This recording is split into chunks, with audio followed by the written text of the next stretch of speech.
دین کو سمجھنے کے لیے ہوتا ہے۔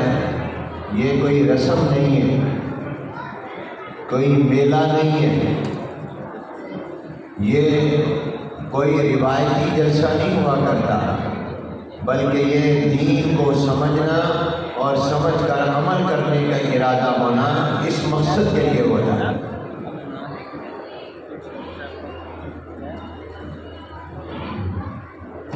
قابل عزت احترام حضرات علماء کرام، بزرگان محترم، برادران اسلام، السلام علیکم ورحمۃ اللہ وبرکاتہ۔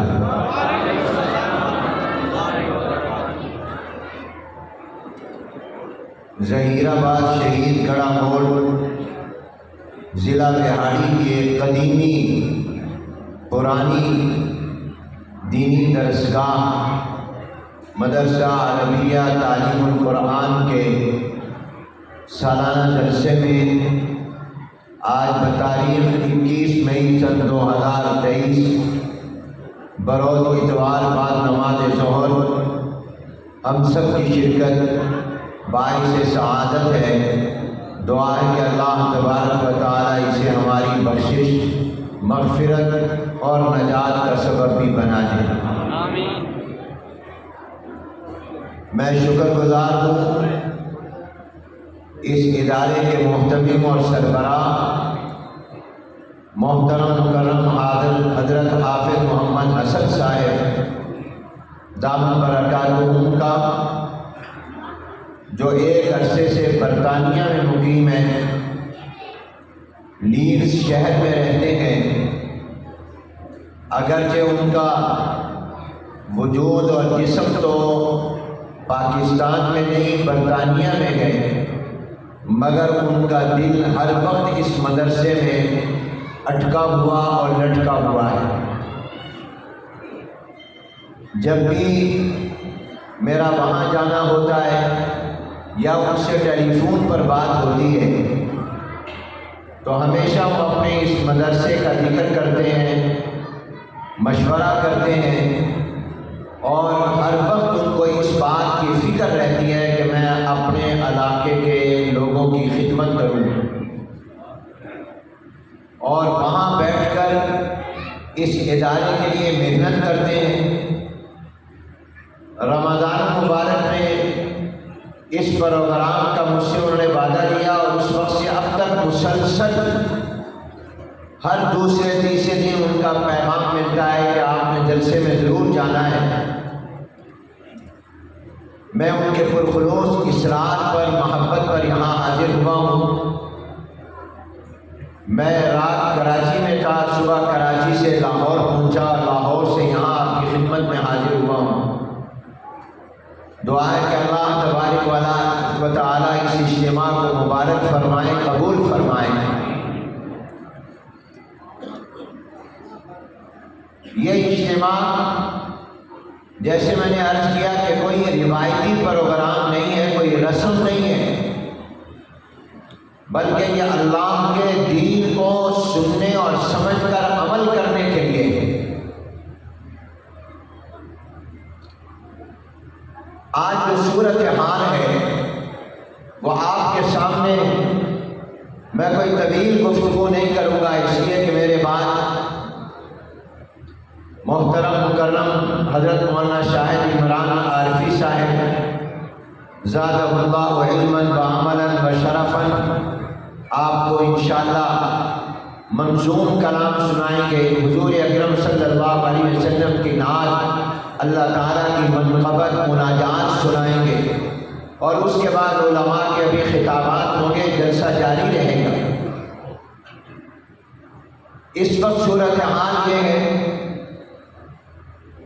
کہ پوری امت مسلمہ، عالم اسلام ایک عرصے سے مسائل، آزمائش، امتحانات اور ابتلا کے دور سے گزر رہا ہے، اور وطن عزیز پاکستان بھی ایک عرصے سے سنگین صورتحال سے دوچار سیاسی لڑائیاں اپنے عروج پر ہیں، انتہا پسندی اور سیاسی شدت پسندی اتنی آگے بڑھ گئی ہے کہ آج وہ لوگ جن کی بنیادی ذمہ داری ہمارا دفاع کرنا ہے، ہمارا تحفظ کرنا ہے، ملک کی حفاظت کرنی ہے، ملک کا دفاع مضبوط کرنا ہے، مراد میری افواج پاکستان ہے، ان کے اپنے دفتر بھی، ان کے اپنے گھر بھی غیر محفوظ ہو گئے۔ جنہوں نے مجھے اور آپ کو تحفظ دینا ہے، ان کے اپنے مراکز بھی اور گھر بھی محفوظ نہیں رہے۔ لاہور کا کور کمانڈر ہاؤس جلا دیا گیا، GHQ پر حملے ہوئے، پولیس کی گاڑیاں جلا دی گئی، مسلمانوں کی دکانیں نظر آتش کر دی گئی، اور آپ سب جانتے ہیں کہ ایک عرصے سے مہنگائی دن بدن کتنی تیزی سے بڑھتی جا رہی ہے۔ غریب نہیں، اب مالدار آدمی کے لیے بھی زندگی مشکل ہو رہی ہے۔ ان حالات میں مدارس کو چلانا، مدارس کے اندر آنے والے طلباء کی خدمت کرنا، یہ بھی آسان نہیں رہا، بہت مشکل ہو گیا ہے۔ آپ خود جانتے ہیں کہ آج آٹا، گھی، دالیں، گوشت، پیٹرول، اس کی کیا قیمتیں ہیں اور ہمارے پیسے کی کیا حیثیت ہے۔ انفرادی اور اجتماعی طور پر ہم سب لوگ مختلف قسم کی پریشانیوں میں مبتلا ہیں۔ جان محفوظ نہیں، مال محفوظ نہیں، عزت محفوظ نہیں۔ ان حالات میں قرآن کریم ہماری کیا رہنمائی کرتا ہے؟ قرآن کریم جو آپ نے سنا، جس کے فضائل سنے، یہ قرآن کریم صرف برکت کی کتاب نہیں ہے، بلکہ یہ قرآن کریم اللہ کی طرف سے ہماری زندگی کا دستور اور قانون ہے، ہماری زندگی کا ضابطہ ہے۔ قرآن کریم ضابطۂ حیات ہے، ضابطۂ حیات نہیں بلکہ ضابطۂ کائنات ہے۔ جنہوں نے قرآن کریم کو سمجھا اور اس پر عمل کیا، انہوں نے دنیا میں نہ صرف یہ کہ حکومت کی، بلکہ دنیا میں اپنی فتح اور کامیابی کے جھنڈے گاڑے۔ آج مسلمان غلامی کی زندگی گزار رہا ہے۔ ہمارے فیصلے اسلام آباد میں نہیں ہوتے، باہر ہوتے ہیں۔ ہم نام کے آزاد ہیں، یہ آزادی بھی اللہ کی نعمت ہے کتنی بھی ہے، مگر ہم حقیقتاً آزاد نہیں ہیں، ہم غیروں کے غلام ہیں۔ ہماری بجلی کا یونٹ کتنے کا ہوگا، یہ فیصلہ پاکستان میں نہیں ہوتا، پاکستان سے باہر ہو کر ہمیں صرف بتایا سنایا جاتا ہے۔ ہمارے گیس کے ریٹ کیا ہوں گے، ہمارے پیٹرول کس قیمت پر بکے گا، یہ فیصلے یہاں نہیں ہوتے، باہر ہوتے ہیں۔ اب اس کے اسباب بہت سے ظاہری ہیں، جس میں یہ سیاسی لڑائیاں بھی ہیں، سیاسی انتشار بھی ہے، اس کی وجہ سے معاشی اقتصادیت میں استحکام بھی ہے، مگر میرے دوستو سب سے بڑی وجہ یہ ہے کہ ہم نے اپنے اللہ سے اپنا رشتہ کمزور کر دیا، ہم نے اللہ سے اپنا تعلق کمزور کر دیا، ہم نے اللہ سے دوستی نہیں لگائی، جس کی وجہ سے آج ہم در در کی ٹھوکریں کھائیں۔ قرآن کریم کی جو آیت مقدسہ میں نے تلاوت کی، اس میں اللہ تبارک و تعالیٰ فرماتے ہیں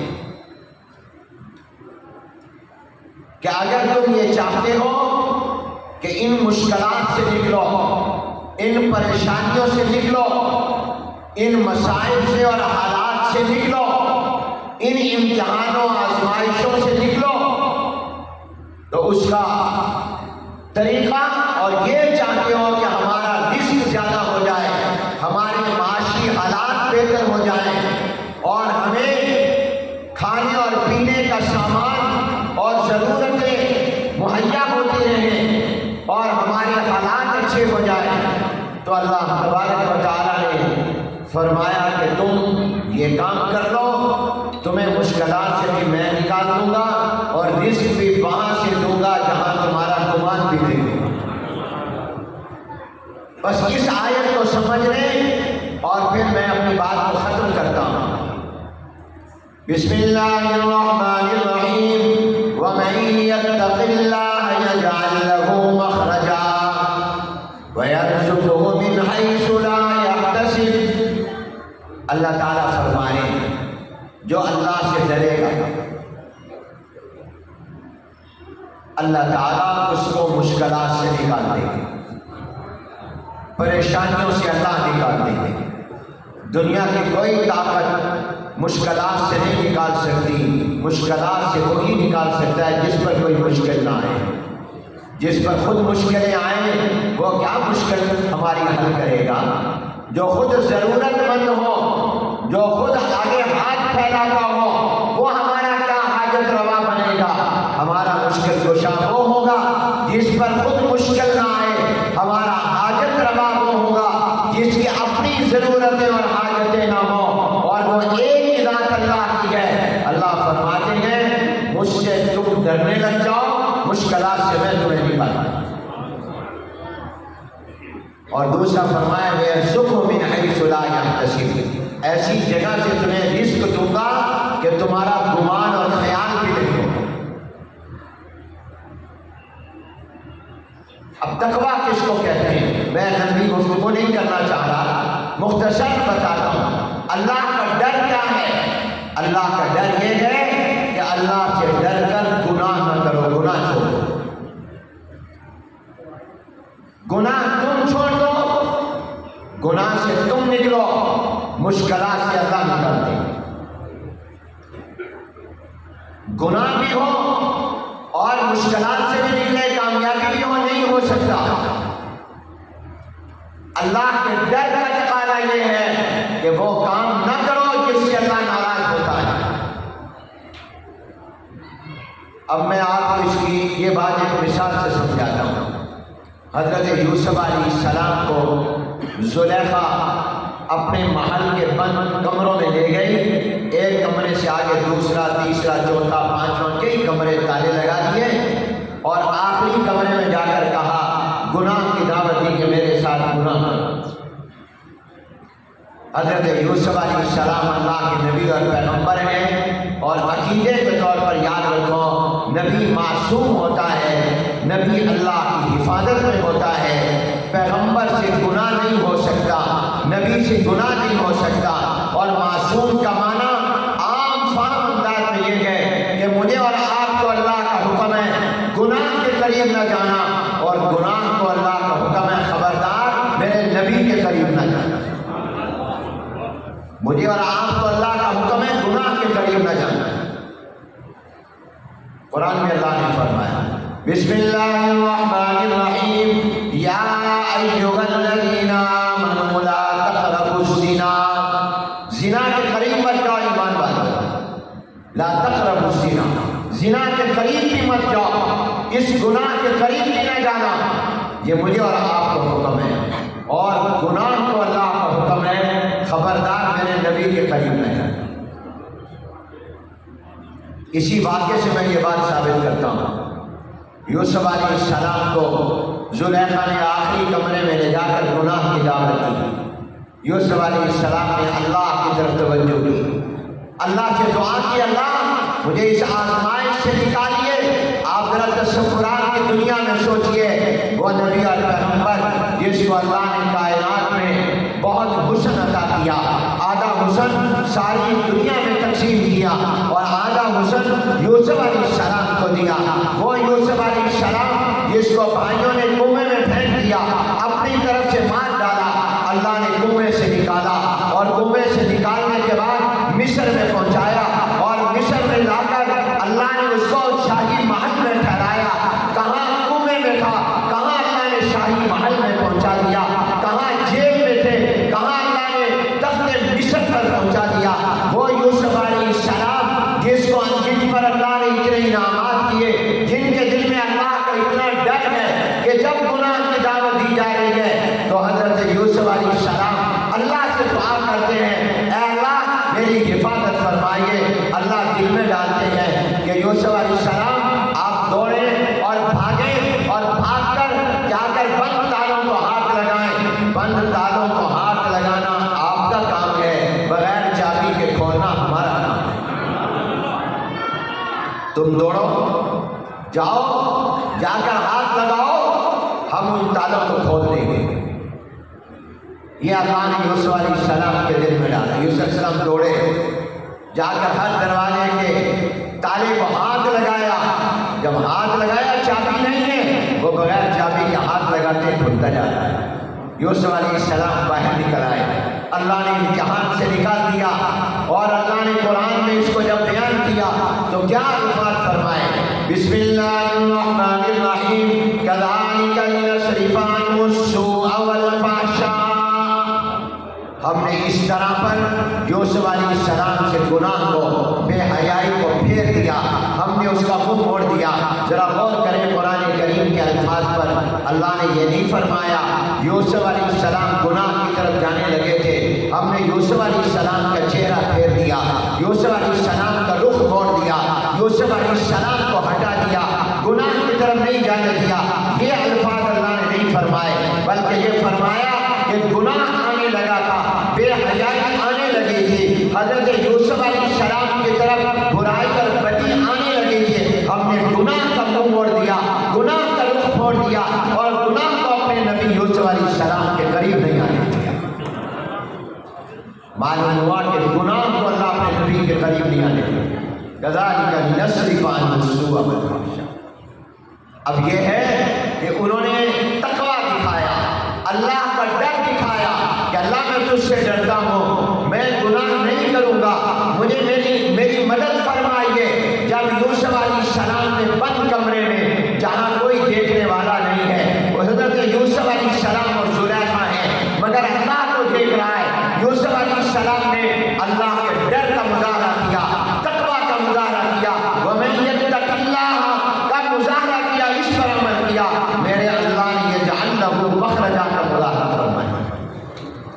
انہوں نے تقویٰ اور اللہ کا ڈر پیش کیا کہ اللہ میں تجھ سے ڈرتا ہوں. اللہ نے اس امتحان سے نکال دیا, اس آزمائش سے اللہ تعالیٰ نے ان کو نکال دیا. اللہ تبارک و تعالیٰ نے ان کی حفاظت فرما لی. معلوم ہوا کہ جو بھی اللہ سے ڈرے گا اور ڈر کر گناہ نہیں کرے گا, اللہ تعالیٰ اس کو مشکلات سے نکالیں گے, اللہ اس کو پریشانیوں سے نکال دیں گے, اللہ تعالیٰ اس کی حفاظت فرمائیں گے. جو اللہ کا سے ڈرتا نہیں ہے, گناہ میں مبتلا ہے, وہ کبھی مت سوچے کہ اللہ اس کی حفاظت کریں گے. اللہ حفاظت اس کی کرتا ہے جو اللہ کا بندہ بناتا ہے. وَمَن يَتَّقِ اللَّهَ يَجْعَلْ لَهُ مَخْرَجًا. جو شخص اللہ سے ڈرتا ہے اللہ اس کو مشکلات سے نکال دیتا ہے. ہمارے دل میں اللہ کا ڈر کہاں ہے؟ ہم نماز نہیں پڑھتے, اذان ہو رہی ہے ہم باتیں کر رہے ہیں, ہم اذان کے وقت میں ریڈیو ٹیلی ویژن بند نہیں کرتے, ہمارے گھروں میں مسجد سے اذان کی آوازیں آ رہی ہیں, اور ہمارے گھروں میں دکانوں میں بلند آواز سے ٹیلی ویژن لگا ہوا ہے, رقص ہو رہا ہے, گانا ہو رہا ہے, ڈانس ہو رہا ہے, گانے چل رہے ہیں. آپ بتائیے اللہ کی رحمت کیسے ہے؟ مشکلات سے کیسے نکلو گے؟ ایک عورت کو اللہ نے صرف اس لیے بخش دیا کہ وہ آٹا گوندھ رہی تھی, اور آٹا گوندھتے ہوئے عام طور پر عورتیں جب آٹا گوندھ رہی ہوں تو ان کے سر سے دوپٹہ ہٹ جاتا ہے, تو اس کے سر سے دوپٹہ تھوڑا سا نیچے اتر گیا. اتنے میں اس کے کان میں اذان کی آواز مسجد سے آئی. اس نے آٹا گوندھنا چھوڑ کر پہلے اپنا دوپٹہ ٹھیک کیا, اپنے سر کو ڈھانپا,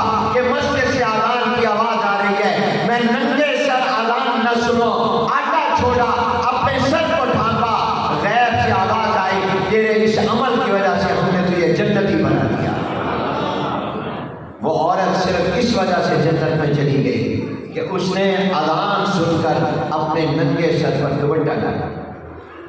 آج ہماری ماں بہن بیٹی کے سر سے مستقل دوپٹہ اتر گیا۔ آج ان کا لباس برائے نام رہ گیا ہے۔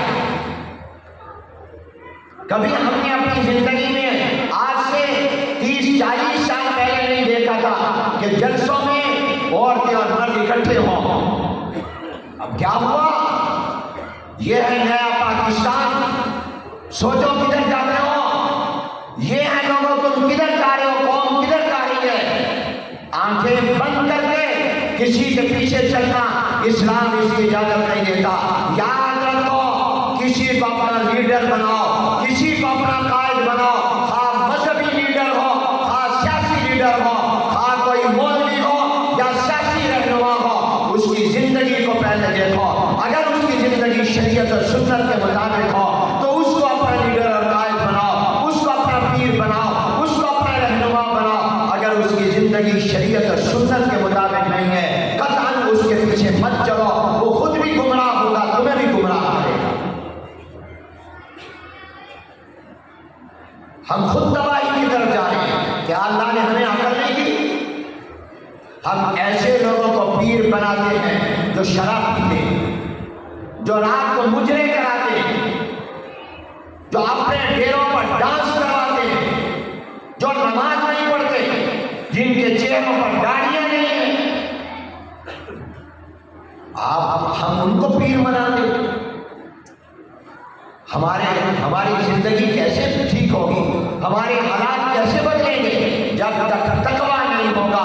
مشکلات سے نہیں نکلو گے، مشکلات میں پھنستے جاؤ گے۔ عقیدت کی بنیاد عقیدہ ہونا چاہیے۔ لوگ کہتے ہیں مجھے فلانے سے محبت اور عقیدت ہے، ضرور کریں، مگر پہلے عقیدہ دیکھیں کیا ہے۔ عقیدت کی بنیاد دولت نہیں ہونا چاہیے، عقیدت کی بنیاد کسی کی کوئی بڑی شخصیت نہیں ہونا چاہیے، بلکہ عقیدت کی بنیاد عقیدہ ہونا چاہیے۔ پہلے دیکھو اس کا نظریہ کیا ہے، اس کا عقیدہ کیا ہے۔ ہم نے کبھی نہیں یہ دیکھا تھا کہ سیاسی جلسوں میں عورتیں اور مرد اکٹھے بیٹھے ہوئے، مذہبی جلسوں میں عورتیں اور مرد اکٹھے بیٹھے ہوئے۔ علماء کا تو فتویٰ یہ ہے کہ یہ فطروں کا زمانہ ہے، آج عورت نماز بھی گھر کے اندر پڑھے، مسجد میں آ کر نہ پڑھے، تاکہ اس کے مسجد میں آنے اور جانا آج وہ صورت حال نہیں رہی جو حضور علیہ السلام اور خلفائے راشدین کے زمانے میں تھی۔ آج عورت کے لیے افضل اپنے گھر میں نماز پڑھنا ہے، مسجد میں آ کر پڑھنا نہیں۔ وہ اسلام جو یہ کہتا ہے اور وہ علماء کہ آج فطروں کا زمانہ ہے، آج نماز بھی عورت اپنے گھر میں پڑھے، وہ عورت ننگے سر ہو کر اور اپنے بدن پر باقی کپڑے سے بھی اتار نہیں پہنتی اور جلسوں میں آ کر مردوں کے ساتھ بیٹھے۔ آج ہم شادیاں کریں، مرد اور عورت اکٹھے ہوں،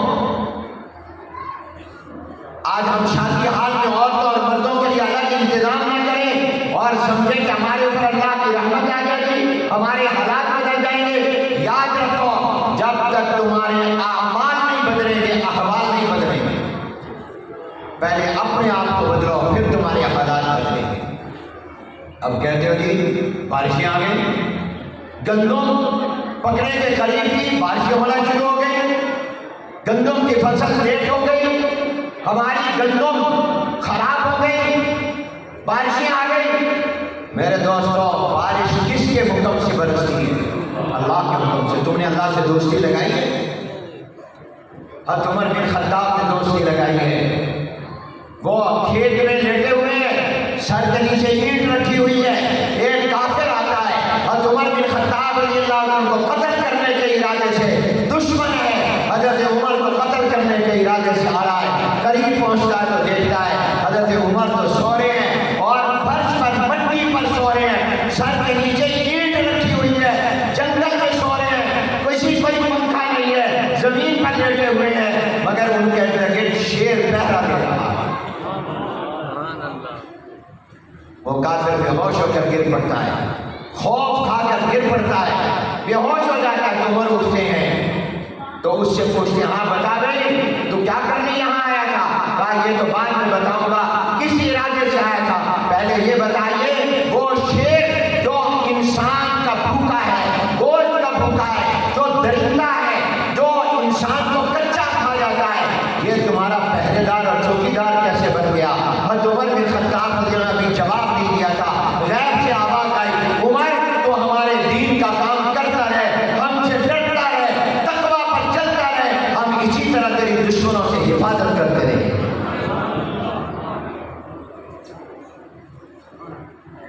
تقوی پیدا کرو تو شیر تمہارا چوکیدار بن جائے، پہرے دار بن جائے. حضور اکرم صلی اللہ علیہ وسلم کے صحابہ نے وَمَن يَتَّقِ اللَّهَ پر عمل کیا.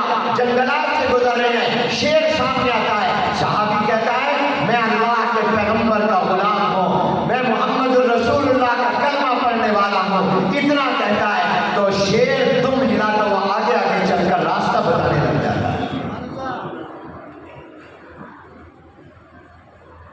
یہ بے وقتی بے موسمی بارشیں، یہ کاشتکاری اور زراعت اور زمینوں کی پیداوار نہ ہونا، فصلوں کا خراب ہو جانا، یہ کیوں ہے؟ اس لیے کہ ہم اللہ سے ڈرتے ہیں، دن رات جھوٹ بولتے ہیں، دھوکہ دیتے، نماز نہیں پڑھتے، ہمارے دل میں اذان کا احترام نہیں ہے. کتنے لوگ ہوں گے جو 5 وقت کی نماز پڑھتے ہوں جبکہ پتہ کوئی نہیں کہ اگلا سانس میں آنا ہے کہ نہیں آنا، پتہ نہیں آج کی رات بستر پر گزرنی ہے یا قبر میں گزرنی ہے. تو میرے دوستوں، مشکلات سے ہم نکل، اب مشکلات میں گھرے ہوئے ہیں، انفرادی اور اجتماعی طور پر ہیں. توبہ کرو، استغفار کرو، اللہ سے معافی مانگو. آج ہم طرح طرح کے گناہوں میں مبتلا ہیں. جناب نبی کریم حضور اکرم صلی اللہ علیہ وسلم نے فرمایا، اللہ اکبر، کیا جامع نبی اور پیغمبر ہمارا، کیا عظیم نبی اور پیغمبر ہے. میں 2-4 دن پہلے بخاری شریف کا مطالعہ کرتے ہوئے پڑھ رہا تھا اپنے دادا جی حضرت مولانا خیر محمد صاحب رحمۃ اللہ علیہ کی بخاری شریف کی تقریر اور ان کا سبق، ان کا پڑھایا ہوا سبق محفوظ تھا، وہ پڑھ رہا تھا جو ہمارے استاد حضرت مولانا محمد صدیق صاحب رحمۃ اللہ علیہ نے مرتب کیا، جو الخیر الساری کے نام سے شائع ہوا. اس کے اندر لکھا کہ ایک مرتبہ امیر شریعت سید عطا اللہ شاہ بخاری رحمۃ اللہ علیہ ہمارے دادا جی کے پاس آئے. حضرت مولانا خیر محمد صاحب رحمۃ اللہ علیہ جو میرے جد امجد تھے، حضرت تھانوی رحمۃ اللہ علیہ کے اجل خلفاء میں سے تھے. حضرت شاہ جی کا اور ہمارے دادا جی کا بہت آپس میں تعلق تھا. اکثر شاہ جی دادا جی کے پاس آتے اور دادا جان ان کے پاس جاتے. شاہ جی کے 4 بیٹے تھے، چاروں نے خیر المدارس میں پڑھا اور چاروں کو انہوں نے ہمارے دادا جان کے سپرد کیا. حضرت شاہ جی نے آ کر ایک دن دادا جی سے کہا کہ یہ جو قرآن میں آتا ہے کہ حضرت مریم علیہ السلام کے پاس حضرت جبریل علیہ السلام انسان کی شکل میں آئے تھے اور قرآن میں بھی اللہ نے اس کا ذکر کیا ہے اور یہ آیا بشرا سویا، قرآن میں آتا ہے وَاذْكُرْ فِي الْكِتَابِ مَرْيَمَ إِذِ انتَبَذَتْ مِنْ أَهْلِهَا مَكَانًا شَرْقِيًّا فَاتَّخَذَتْ مِن دُونِهِمْ حِجَابًا فَأَرْسَلْنَا إِلَيْهَا رُوحَنَا فَتَمَثَّلَ لَهَا بَشَرًا سَوِيًّا. ہم نے حضرت مریم کے پاس اپنے جبریل علیہ السلام، روح سے مراد جبرائیل بھی ہے، ہم نے جبرائیل علیہ السلام کو بھیجا، وہ انسانی شکل میں آئے. اکثر فرشتہ انسانی شکل میں آتا ہے. حضور اکرم صلی اللہ علیہ وسلم کے پاس جب جبرائیل علیہ السلام آتے تھے، اکثر حضرت دحیہ کلبی رضی اللہ عنہ کی شکل میں آتے تھے. ایک صحابی تھے، بڑے خوبصورت صحابی تھے، ان کی شکل میں اکثر جبرائیل علیہ السلام حضور کی خدمت میں آتے تھے. اب جب یہ حضرت مریم کے پاس آئے، حضرت مریم کو کہا تمہیں اللہ تعالیٰ بیٹا دے گا، میری تو شادی نہیں ہوئی، خامدی نہیں ہے، بغیر باپ کے کیسے اولاد؟ اللہ قادر ہے، اللہ بن باپ کے پیدا کرنے پر قادر ہے. اس نے آدم علیہ السلام کو بغیر باپ اور ماں کے پیدا کیا، تو وہ آپ کو بھی اللہ دے دے گا اور انسانی شکل میں آئے. تو شادی نے کہا ہمارے دادا جی سے کہ قرآن میں یہ آتا ہے کہ جبرائیل علیہ السلام حضرت مریم کے پاس کامل انسان کی شکل میں آئے، بشرا سویا. تو اب وہ کس کی شکل میں، کس انسان کی شکل میں آئے تھے یہ تو قرآن میں بیان نہیں ہوا، لیکن میرا دل یہ کہتا ہے کہ وہ جناب نبی کریم صلی اللہ علیہ وسلم کی شکل میں آیا. کیونکہ بشرن سویہ حضور اکرم صلی اللہ علیہ وسلم ہی بنتے ہیں اور کوئی نہیں ہے. بشر کامل، انسان کامل جناب نبی کریم صلی اللہ علیہ وسلم ہے. تو حضرت مریم کے بعد جبرائیل علیہ السلام حضور کی شکل میں آئے ہوں گے. یہ میں آپ سے پوچھتا ہوں کہ میری بات صحیح ہے یا غلط ہے؟ تو دادا جی نے کہا اس کا کوئی ثبوت ہے نہیں، دلیل کوئی ہے نہیں، اس لیے میں تصدیق نہیں کر سکتا، اور باقی بات ذرا دل کو لگتی ہے اس لیے میں انکار بھی نہیں کرتا، نہ تصدیق کرتا ہوں نہ تردید کرتا ہوں. انسان کامل جناب نبی کریم صلی اللہ علیہ وسلم ہے. تو میں بات کی عرض کر رہا تھا کہ جناب نبی کریم صلی اللہ علیہ وسلم وہ کامل اور مکمل نبی اور پیغمبر ہیں جنہوں نے ہماری رہنمائی کی ہے. حضور علیہ السلام نے فرمایا، ذرا غور سے سنو یہ حدیث مبارکہ، دل پر لکھو، اس پر عمل کرو. دین سمجھ کر عمل کرنے کے لیے ہم جمع ہوئے ہیں. اللہ مجھے بھی عمل کی توفیق دے، آپ کو بھی عمل کی توفیق عطا فرمایا. آمین کہہ دو. فرمایا سب سے بری سواری انسان کی، یہ حضور علیہ السلام نے فرمایا، سب سے بری سواری انسان کی یہ ہے کہ وہ یہ کہے لوگ یہ کہتے ہیں، لوگ یہ کہتے ہیں، لوگوں نے یہ بات کی ہے. اب اس کے پاس کوئی ہے نہیں کہ کون کہہ رہا ہے، اس کا ثبوت کیا ہے، اس کی دلیل کیا ہے. تو یہ کہہ کر کہ لوگ یوں کہتے ہیں، یہ بات کہہ کر جو آگے وہ بات نقل کر رہا ہے وہ جھوٹ کر رہا ہے، وہ غلط کر رہا ہے، شریعت کے خلاف کر رہا ہے. اور آج میں اور آپ کتنے الزام لگاتے ہیں، کتنی تہمتیں لگاتے ہیں. آپ لوگ پوچھتے ہیں کیا ثبوت ہے تمہارے پاس؟ ہم کہتے ہیں لوگوں نے یوں کہا، لوگ یہ کہتے ہیں، لوگوں نے یہ کہا ہے، یہ ناجائز ہے، یہ شرعاً حرام ہے.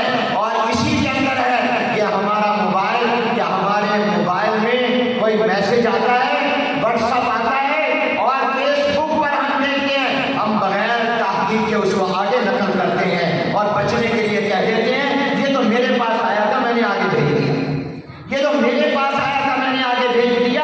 یہ گناہ ہے، یہ حرام ہے، یہ ناجائز ہے. اس لیے کہ تم یہی کہو گے نا لوگوں نے بھیجا تھا، لوگوں نے یہ کہا تھا، میں نے آگے بھیج دیا، میری طرف سے یہ بات نہیں ہے. تم نے آگے کیوں بھیجا بغیر تحقیق کے؟ یہ ناجائز ہے، یہ حرام ہے، یہ گناہ ہے. اس لیے موبائل پر آنے والی بات کی جب تک تحقیق نہ کر لو، فیس بک اور یوٹیوب پر جب تک آنے والے پیغام کی تحقیق نہ کر لو، واٹس ایپ پر آنے والے پیغام کی جب تک تحقیق نہ کر لو، اسے آگے مت پہنچاؤ، مت پھیلاؤ. اپنے اندر اللہ کا ڈر اور تقویٰ پیدا کرو. ابھی رمضان گزرا ہے، گزرا ہے کہ نہیں گزرا؟ آنے والا رمضان اللہ نے نصیب فرمائے. بتاؤ صبح سے شام تک تمہیں بھوک اور پیاس لگتی تھی، تم روزہ توڑتے تھے؟ بولو. پانی پیتے تھے؟ نہاتے ہوئے بھی پانی پیتے، وضو کرتے ہوئے پانی پیتے تھے؟ نہیں، پورا روزہ کرتے تھے. کیوں؟ تمہارے دل میں یہ تھا کہ کوئی نہیں دیکھ رہا، اللہ کو دیکھ رہا ہے. روزے نے اللہ کا ڈر پیدا کیا تھا، اس لیے آدمی تنہائی میں بھی روزہ نہیں توڑتا تھا. اس کو ماں باپ نہیں دیکھ رہے، بیوی نہیں دیکھ رہی، بیوی کو خاوند نہیں دیکھ رہا، بہن بھائی نہیں دیکھ رہے، گھر والے نہیں دیکھ رہے، محلے گاؤں دیہات والے چھت والے نہیں دیکھ رہے، مگر اللہ کو دیکھ رہا ہے. صبح سے شام تک روزہ پورا کرتا، فریج سامنے ہے، فروٹ پڑا ہے، بوتلیں پڑی ہیں، دودھ پڑا ہے، بھوک بھی لگی ہے، پیاس بھی لگی ہے، مگر روزہ پورا کرتا تھا. کیوں؟ اس کے دل میں یہ تھا کوئی نہیں دیکھ رہا، اللہ تو دیکھ رہا ہے. اللہ کا ڈر تھا جو روزہ نہیں توڑنے دیتا. وہ ڈر کیوں نکل گیا؟ نماز کیوں نہیں پڑھتے؟ گناہ کیوں کر رہے؟ جھوٹ کیوں بول رہے؟ دھوکہ کیوں دے رہے؟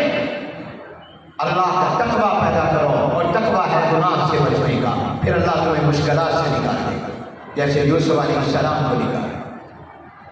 اور پھر اگلا انعام فرمایا تم تقویٰ پیدا کرو، میں وہاں سے تمہیں رزق دوں گا، تمہارا خیال بھی نہیں ہو، تمہارا گمان بھی نہیں ہو.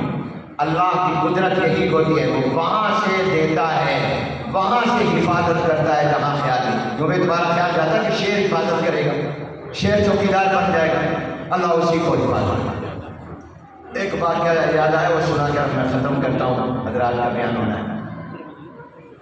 حضرت موسیٰ علیہ السلام، آپ کو واقعہ معلوم ہے، واقعہ میں تفصیل میں نہیں جاتا. اس زمانے میں پیدا ہوئے جب فرعون نے آرڈر کیا تھا جو بنی اسرائیل میں بچہ پیدا ہو قتل کرتا، کیونکہ خواب دیکھا تھا کہ ایک بچہ پیدا ہوگا، بڑا ہو کر میری کرسی اور اقتدار کے لیے خطرہ بنے گا، قتل کرتا.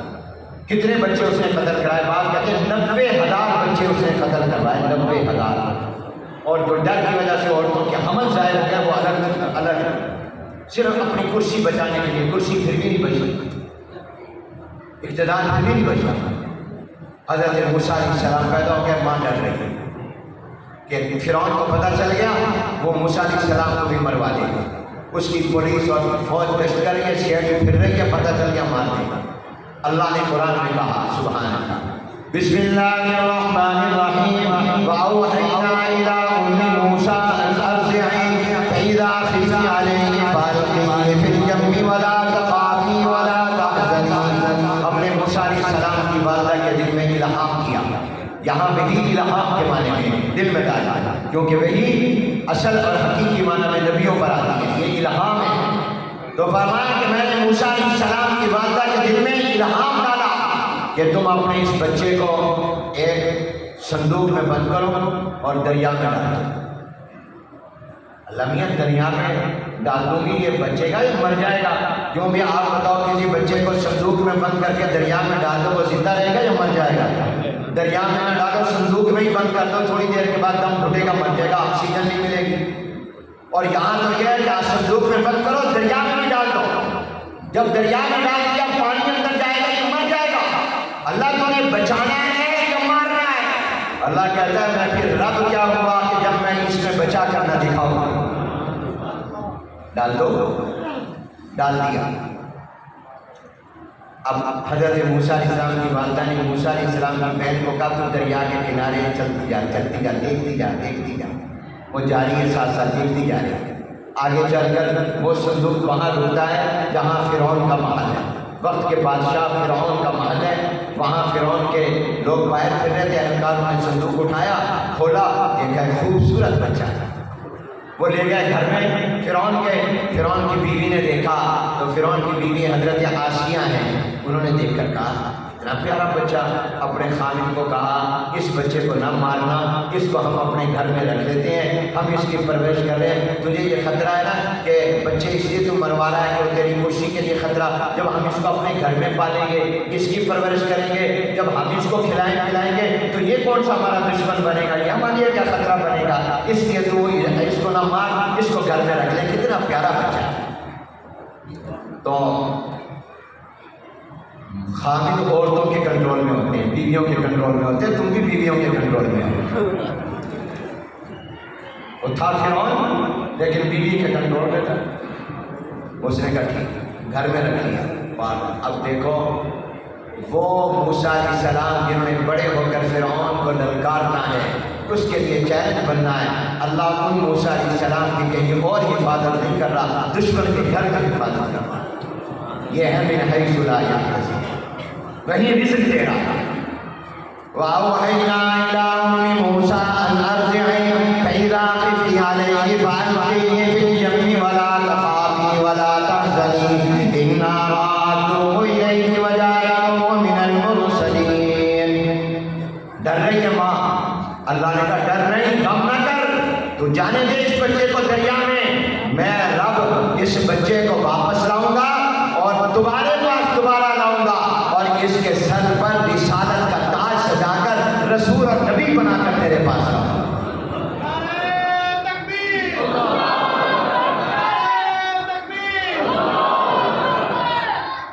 اب وہ بچے کو اٹھا کے لیے فرعون نے کہا ٹھیک ہے ہم نے اس کو اپنے گھر میں رکھتے ہیں۔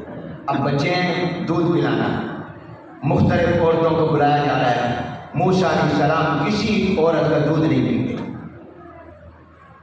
وہ کوشش کرتی ہے ہر عورت، ایک کو بلایا، دوسری بلائی، تیسری بلائی، چوتھی بلائی، پانچویں بلائی، بہت ساری عورتیں بلائیں دودھ پلاؤ، وہ کسی موسیٰ علیہ السلام کسی عورت کا دودھ نہیں پیتے۔ قرآن میں آیا وَحَرَّمْنَا عَلَيْهِ الْمَرَاضِعَ، ہم نے منع کر دیا نہیں پینا، نہیں نہ کہتے۔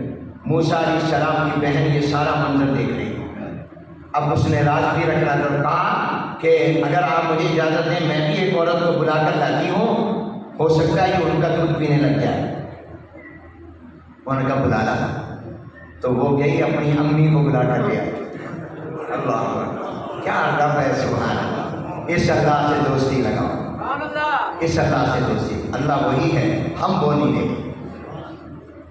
لے آئی موسیٰ علیہ السلام کی والدہ آ گئی. اب ان کو نہیں پتا کہ موسیٰ علیہ السلام کی والدہ. اب موسیٰ علیہ السلام کی والدہ نے جب موسیٰ علیہ السلام کو اپنی گود میں لیا اور دودھ پلانے کے لیے ان کو اپنے قریب کیا, فوراً موسیٰ علیہ السلام دودھ پینے لگے. وَحَرَّمْنَا عَلَيْهِ الْمَرَاضِعَ مِنْ قَبْلُ فَقَالَتْ هَلْ أَدُلُّكُمْ, کیا میں تمہاری رہنمائی نہ کروں؟ ایسی عورت کی جو اس کی زمانہ اس کو دودھ پلائے. یہ قرآن کا واقعہ بیان کر رہا ہوں. موسیٰ علیہ السلام کی والدہ دودھ پلا رہی, ان کا دودھ پی رہے ہیں. ان کو کسی کو پتہ نہیں ہے کہ یہ ان کی والدہ ہے. اور پھر وہی بڑے ہو کر فرعون کو للکارتے ہیں.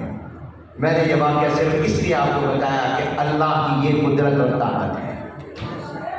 اس اللہ سے دوستی کرو, اس اللہ سے اپنا رشتہ مضبوط کرو, تقویٰ کا مظاہرہ کرو. اللہ مشکلات سے بھی نکال دے گا اور رزق بھی وہاں سے دے گا جہاں سے تمہیں گمان بھی نہیں ہوگا. کس طرح اللہ تمہاری زمینوں کی حفاظت کرے گا, تمہارے باغات کی حفاظت کرے گا, کس طرح اللہ تمہاری جان اور عزت کی حفاظت کرے گا. اللہ تبارک و تعالیٰ مجھے اور آپ کو تقویٰ کی زندگی اختیار کرنے کی توفیق دے. گناہ سے ہم بچیں. ان مدرسوں کی قدر کرو. یہ مدرسے ہیں جن کی برکت سے کہ تمہیں قرآن اور حدیث ملتا.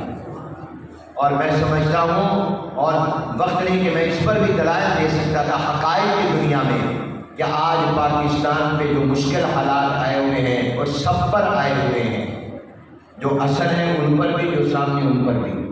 شاید اس وجہ سے تو نہیں کہتا لوگ کہ تم نے مدرسوں کو تنگ کیا, تم نے علماء کو تنگ کیا, دین والوں کو تنگ کر رہے ہو, قرآن والوں کو تنگ کر رہے ہو. ہر حکومت نے ان کو تنگ کیا. ان کے بینک اکاؤنٹ بند, ان کی رجسٹریشن پر پابندی, ان کو بدنام کرنا. اور فرمایا کہ من عادی لی ولیًا فقد آذنتہ بالحرب. دو کام چھوڑو, انشاءاللہ پاکستان پر رحمتیں آئیں گی. ایک یہ کہ سود کی لعنت سے نکلو, اور دوسرا یہ کہ ان مدرسوں کو تنگ کرنا, قرآن والوں کو تنگ کرنا چھوڑو. علماء کی قدر کرو, قرآن کے حافظ و قاریوں کی قدر کرو. اللہ تعالیٰ تمہارے حالات بدلیں گے. اور آپس کے اختلاف کو دشمنی نہ بناؤ, مخالفت نہ بناؤ, اور اس ملک میں اسلام کا نظام نافذ کرو. جس ملک نام پر یہ ملک بنا تھا, تب اس ملک میں رحمت اور برکتیں آئیں گی. وآخر دعوانا الحمدللہ.